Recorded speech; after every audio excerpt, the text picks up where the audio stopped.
গুরু কৃপাহি কেবলম। আমি এখন উপস্থিত আছি পরানপুর হিন্দু মিলন মন্দিরে এবং মন্দিরের গর্ভগৃহে, এবং এখানে মন্দিরের সেবায়তগণ এখানে আছেন।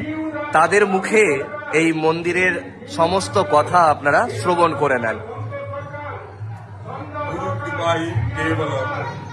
আমাদের এই পরানপুর হিন্দু মিলন মন্দির 2009 সালে প্রতিষ্ঠিত হয়েছে এবং অনেক এখানে সেই সময় ভারত সেবাশ্রমের সঙ্গে সঙ্গে জড়িত সেরকম ছিল না।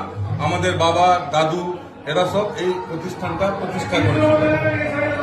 এবারে আজকে আমাদের বাৎসরিক অনুষ্ঠান অনুষ্ঠিত হচ্ছে। এই বাৎসরিক অনুষ্ঠানটা 18তম বাৎসরিক অনুষ্ঠান, যে অনুষ্ঠানের মধ্যে দিয়ে আমরা দীক্ষা প্রদান অনুষ্ঠান করে থাকি।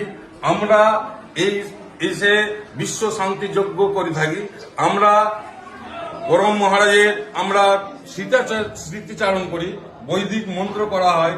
এইখানে আমাদের প্রত্যেককে সেবার ব্যবস্থা করা হয়েছে। যারা দীক্ষা নেবে তাদের টিফিনের ব্যবস্থা করা হয়েছে। এটা প্রত্যেক বছর আমরা করে থাকি। এটা কতদিন থেকে শুরু হয়েছে? এটা 2009 সালে প্রতিষ্ঠা হয়েছিল। সেই 2009 সালের পর থেকে আমরা প্রত্যেকবারই এই বাৎসরিক অনুষ্ঠানটা করে থাকি।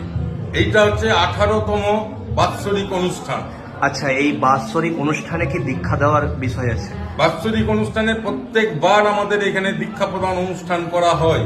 বিভিন্ন সময়ে বিভিন্ন বছরে বিভিন্ন স্বামীজিরা এখানে এসে আমাদের দীক্ষিত করেছেন। এই দীক্ষা ব্যাপারে আমি বলি, এইখানে যার যার ইষ্ট দেবতা, যার কেউ শিব মন্ত্রে, কেউ রাধাকৃষ্ণের মন্ত্রে, কেউ কালী মন্ত্রে, কেউ শক্তি মন্ত্রে, বিভিন্ন মন্ত্রে এখানে দীক্ষা গ্রহণ করা হয়। খুব সুন্দর, খুব সুন্দর। এখানে আমাদের এর আগে বিশ্ব প্রেমানন্দজি মহারাজ এসছেন, দীক্ষা দিয়ে গেছেন। আজকে যিনি দীক্ষা দিচ্ছেন দুর্গেশানন্দজি মহারাজ, যিনি প্রচারক, ভারতবর্ষ সারা ভারতবর্ষ ঘুরে এই আমাদের ভারত সেবাশ্রম সম্বন্ধে যে প্রচার করেন, বরিষ্ঠ সন্ন্যাসী স্বামী দুর্গেশানন্দজি মহারাজ। তার সাথে আছে আদিনানন্দজি মহারাজ, তার সাথে আছে আত্মানন্দজি মহারাজ। এইরকম আমাদের 15 জন সাধু সন্ত আজকে আসবেন। আমাদের সেকেন্ড আওয়ারে যে আবার অনুষ্ঠানটা হবে 5টার সময় যজ্ঞা অনুষ্ঠান, সেই যজ্ঞা অনুষ্ঠানে 15 জন স্বামীজিদের দ্বারা আমাদের এখানে যজ্ঞ অনুষ্ঠান অনুষ্ঠিত হবে।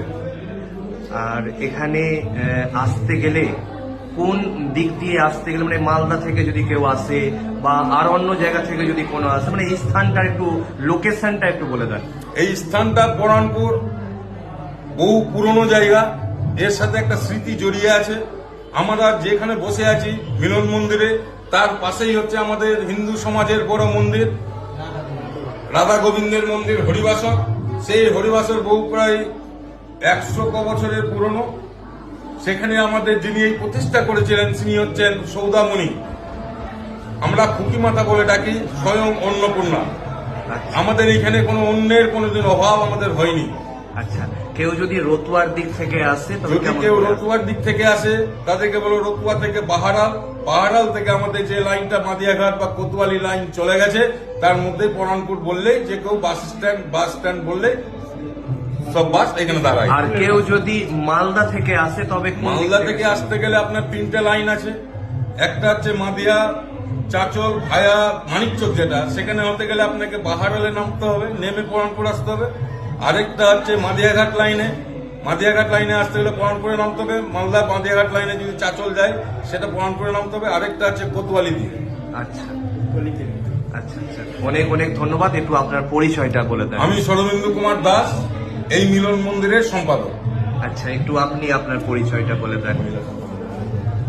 আমি পরানপুর হিন্দু মিলন মন্দিরের মহিলা সম্পাদক। আচ্ছা, একটু আপনি আপনার পরিচয়। আমি সেবা করি মন্দিরে, আচ্ছা। সকালে সেবার যুক্ত আছি আমি। আচ্ছা, একটু আপনার নামটা বলে আমার দেন। নাম দেবাশিস কর্মকার। আচ্ছা, আমাদের পুরোহিত আছে, একটু বসেন আপনি। কৃপাই কেবলম গুরু কৃপাই কেবলম গুরু কৃপাই কেবলম। আপনার নামটা বলুন। শঙ্কর ঝা।